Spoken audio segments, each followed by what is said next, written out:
was in the city. I drove really late. What day is today? Right, Friday, I guess. I drove very late Wednesday night. Got into my apartment, and the first thing you do, especially because I haven't been there in a month, you run around the whole apartment like, okay, making sure there's no problems in the apartment. Did the run around. I'm like, okay, the apartment looks good. I'm gonna settle in. Watched a little TV in my living room, which is key to this quick story. And then I went to bed, right? And then I live streamed for all the people, 500 feet above the streets of New York City. And that was a lot of fun. Then I needed to get some coffee. I got some coffee because I have nothing in the house. And then I sat back down on the couch. I'm watching the TV a little bit. And then like I have a little downtime because I don't know, I was downloading something or whatever. And I just casually went like this and looked up at the ceiling, for no reason, and went, "Oh my God." I would make a terrible witness. So back up a little bit. I get to the city really late. I run around my apartment, making sure everything is cool. There's no burst pipes. There's no broken windows. There's no rats living in my house because I haven't been there in a month. No cockroaches. I'm running the water because there's a smell coming from the showers when you don't turn on the shower for over a month. I did all that.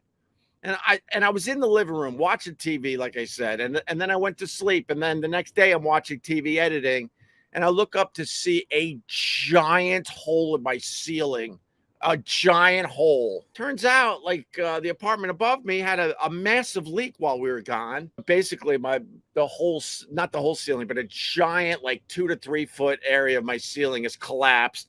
There was just water pouring into my living room while I'm gone out here enjoying my summer. I have no clue. No one's calling me from the building.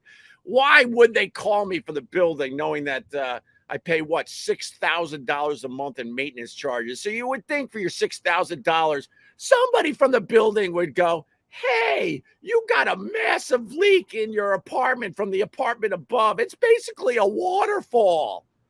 No one calls me. The rug is ruined. The coffee table's ruined. Half the couch is ruined. The ceiling, it has to be completely redone because you can't just patch a little part of the ceiling. So I marched down to the guy that runs the building manager.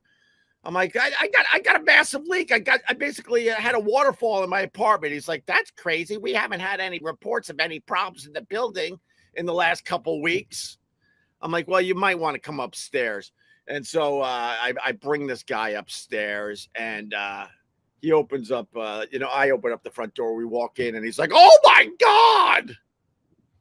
I'm like, "Yeah, oh my God." And then he basically runs out to try to figure out what the hell's going on, right? Now, key to the story, this happened one other time a couple of years ago, but we were home for it. I hope you're following me here. We were home for it, and all of a sudden we just see the water dripping from our ceiling. Like, what the hell? There's a leak upstairs, right? So I go marching upstairs. Boom, boom, boom, boom, boom. Guy comes to the door. I'm like, "You got a leak? Like, there's water pouring into our living room right now." He's like, "Really? I don't think. Hey, Martha, do we have?" He's an old guy. "Martha, do we have a leak somewhere? I don't think so." And I could hear running water. I'm like, "It's coming from your kitchen, excuse me. I can hear it." "Oh, I don't know." So we walk into the kitchen. He invites me in, right? And the water is just pouring from underneath the sink, just pouring out. It's like, "Oh my God." So he shuts that off. I'm like, "Yeah, exactly. Oh my God." Now he lucked out because we were doing construction in our apartment. So I never went through my homeowner's insurance or anything like that. I was just like, whatever. We're fixing up the apartment anyway, so no big deal. And I let the guy off the hook. But fast forward to 2 days ago, I'm like, this guy again. Oh my God. So I tell the building manager, it's got to be the guy upstairs because this happened one other time. And he goes, "All right, I'll get back to you." And then he writes me. He's like, the guy upstairs says they've had no issues and we don't see any issues. I'm like, "That's stupid. It's coming from the ceiling. It has to be the apartment above me." Long story short, he finally writes me back later in the day. He goes, "We found the leak. It was 3 floors above me. Water was just pouring. He goes like this. Okay, because no one wants to take responsibility for anything. I mean, anything, especially in New York. So he gets back to me. He goes, "All right, we found the leak. It's 3 floors above you. It's a small." It's a small little leak coming from his refrigerator. I go, okay. Yes, small leak. Okay. Can I have a full report? Because I gotta now go through my insurance company and now I gotta deal with that.